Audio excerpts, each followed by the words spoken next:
తెలంగాణ రాష్ట్రంలో కాంగ్రెస్ పార్టీ చరిత్రలో అత్యంత సీనియర్ కాంగ్రెస్ నాయకుడు, రాజకీయ దురంధరుడు, ఒక నల్గొండ జిల్లాలోనే కాదు తెలంగాణ రాష్ట్ర వ్యాప్తంగా కాంగ్రెస్ పార్టీలో చెరగని ముద్ర వేసినటువంటి రామిరెడ్డి దామోదర్ గారి జన్మదిన సందర్భంగా ఈరోజు మనందరి పక్షాన వారికి హృదయపూర్వక జన్మదిన శుభాకాంక్షలు తెలియజేస్తూ, ఇందాక వేణారెడ్డి గారు చెప్పినట్టు దామోదర్ గారి గురించి చెప్పడం అని అంటే అది మేము చిన్నపిల్లలమే. ఆయన రాజకీయం తీసినప్పుడు ఆయనకు ఫస్ట్ టైం పార్టీ టికెట్ ఇచ్చి శాసనసభ్యుగా పోటీ చేసినప్పుడు మేమందరం కూడా చిన్నపిల్లలు. దామోదర్ రెడ్డి గారు అంటే ఒక క్రేజు. దామోదర్ రెడ్డి గారు అంటే కాంగ్రెస్ అంటే దామోదర్ రెడ్డి గారు.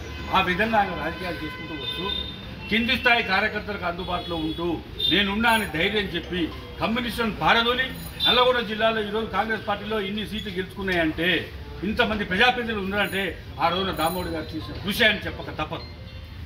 ఆ రోజు కమ్యూనిస్టు పార్టీ ఎదిరించే దమ్ము ధైర్యం ఉన్న నాయకులు ఎవరూ లేకుండే.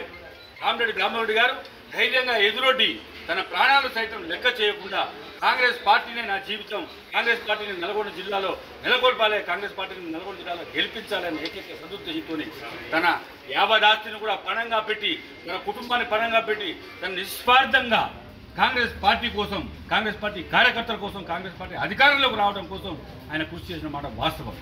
ఈరోజు మనందరం కూడా చాలా గర్వపడతా ఉన్నాం.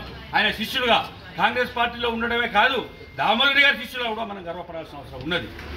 ఆయన ఏ విధంగా రాజకీయాలు చేసిండో నిస్వార్థంగా, ఏ విధంగా డబ్బుల కోసం రాజకీయాలు చేయలేదో, ఏ విధంగా పదవుల కోసం రాజకీయాలు చేయలేదో అవన్నీ కూడా మనం అన్వయించుకొని పార్టీ కోసం కష్టపడి పనిచేసినట్లయితే అవకాశం ఖచ్చితంగా పార్టీలో వస్తుందని చెప్పి ఆయన చూసిన పాటలో మనందరూ నడవాలి అని చెప్పి ఈ సందర్భంగా మీ అందరికీ తెలియజేస్తూ, నాకు ఈ అవకాశం ఇచ్చిన మీకు మరొక్కసారి ధన్యవాదాలు తెలియజేస్తూ దామోదర్ గారికి పుట్టినరోజు. Thank you.